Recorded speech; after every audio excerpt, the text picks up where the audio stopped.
Every year on our show, we celebrate Small Business Week. Well, there was one group that did not get much recognition for small business contributions this year: Millennials, people who own companies who are under the age of 35. Joining us today with some surprising information are two experts who have some very timely and important new information about young American entrepreneurs.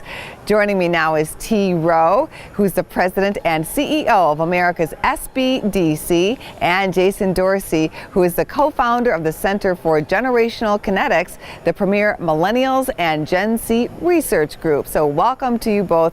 Thank you so much for being on our show today. Hey, thank you. Thanks for having us. Please tell us about this survey and some of the important highlights. Okay, well, we commissioned this study because we wanted to find out some of the differences between the generations on entrepreneurship. And what we found was really amazing. First thing we found is that 49% of millennials intend to start a small business in the next 3 years. The other thing we found is that 61% of millennials think that owning a business is going to be their best form of job security. That is fascinating. Why do they feel that way? Yeah, I want to speak to that. So, we study millennials all the time, and there's a perception out there that I'm not going to have an employer for life. I can't expect them to employ me for 10, 20, 25 years. So instead, the best way to have an employer for life is to become my own boss. And what we're also seeing millennials say is that they can start their own business while they're working, because it costs less money now to start any of these online-based businesses, even run the business through their phone. And so if you look at millennials, we're graduating with all this college debt. Well, it's really hard to pay that debt off if you just have a traditional job. So this also gives them a pathway to pay off that college debt. It's a whole different view than our parents' generation when they looked at owning a business. It's really exciting, frankly, for the generation and for the country. What does the SBDC do exactly, and how is this information useful? No, it isn't. There's a lot of groundwork you have to do, and there are a lot of things you need to know beyond just having a great idea. And that's what small business development centers are all about. We have 1,000 small business development centers nationwide. Every state, every county, pretty much, everywhere you can think of. If you go to our website, America's SBDC, put in your zip code, you're going to find a small business development center probably within 45 minutes of you. Yeah, and the key thing there I want to speak to is a lot of millennials don't know what small business development centers do. Yeah. And it's free training for not just millennials, for everybody, on how to write a business plan and how to do marketing and how to hire people, everything you need to know. And so the website, as T said, is americassbdc.org. And the key is when you go in there, you can also download all the findings from the study. But this is what it means to me as a millennial entrepreneur. We know millennials want to own their own business. We know they need to know where to go for help. And we know that our parents, who are baby boomers, want us off their couch. So this is a great time to encourage millennials to go out there, go get help, and start that business, because there's never going to be a better time.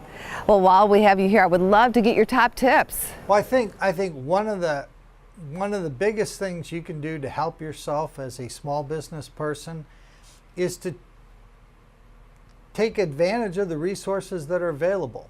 Go to a small business development center, and you may find out, let's face it, there are a lot of things you don't know that you don't know. Go to them, ask for their advice, ask for their help, ask them to give you a tune-up, basically. Yeah. And let me say it differently as a millennial entrepreneur who would go to like an SBDC. What we need are really practical tips. Everything from how to buy a URL for our own business, how to open up the right kind of checking account, what kind of team do we need in place, what are some of the tax rules, all those really core basic things. We just need to go somewhere to get help. Right. But my big advice is, because I speak to entrepreneurs all around the country and all around the world, is you just have to start. What so many people do is they say, I want to own my own business, but they don't take those small actions that build up to actually starting your business. Whether that's going to an SBDC, whether that's literally just writing down and getting clarity around your idea for owning the business. The key is you have to take action, because every little action you take still moves you forward. And one thing we know with millennials is millennials need to see progress. And so the way to create that progress is to start taking those small steps, and just know with every one you're getting closer to owning your own business. What are some mistakes you see happening when starting up companies? Well, I think, there are a variety. Most of them arise from a lack of knowledge. So, for example, trying to use social media as a marketing tool. There's a right way and a wrong way to do it. And some people make mistakes there, just unintentional mistakes. Just because you know how to use Instagram doesn't mean it's necessarily your best vehicle. The other thing is, frankly, people get caught behind because they don't understand the needs of their business. They don't understand their capital needs, their cash flow needs, and they get caught short. And I'll give a different perspective because, you know, as an entrepreneur, the way I look at it is we don't know how much money we actually need, not just to start the business, but to keep it going. We don't know where to go for help, which is a huge one. And most importantly, we don't ask for help. You know, so many people today are embarrassed to ask for help, but the reality is everybody needs help, right? I've owned my own company now for 20 years, if you can believe that. And I still ask people for help all the time because if you want to grow and learn, you've got to be willing to do that. And the mistakes people make is they think it's all on them. And it's very hard to be an entrepreneur in a vacuum. It's better to go out, find people who can help you, whether they're other entrepreneurs, whether they're through America's SBDC. Ask for help, learn from them, and don't feel you have to do it all tomorrow. But take consistent steps and you will eventually get there. And that's really the key.